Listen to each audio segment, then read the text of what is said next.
You know, one of the things I find so inspiring about your story is how you've gone on with your life, both during and after the NFL. And can you tell us a little bit about the Chris Draft Family Foundation? What prompted it, and what do you do? Uh, well, the Chris Pratt Family Foundation, we founded in 2006, and the mission is to empower families to live healthy lifestyles.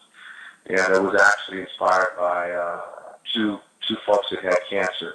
I knew it, and one was a high school counselor of mine, and the other one I taught special ed kids. One had lung cancer, one had melanoma.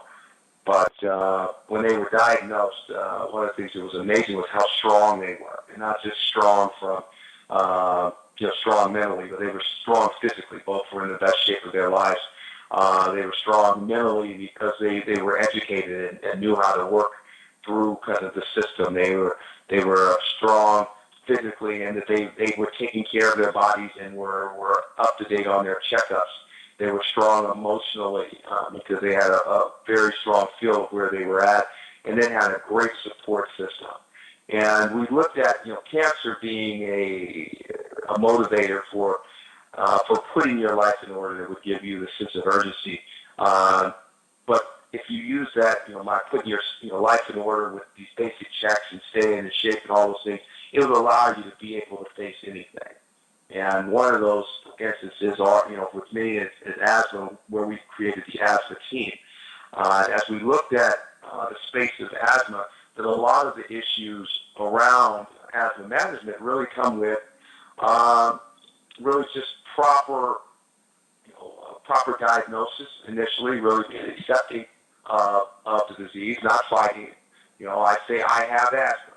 It's not, well, I gotta know I have asthma.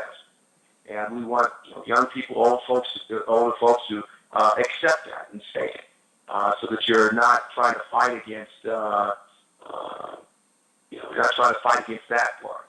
So also understand your triggers. I know if there's smokers around. I know if there's fresh grass. I know if I'm a little bit more stressed. Those things are triggers for me.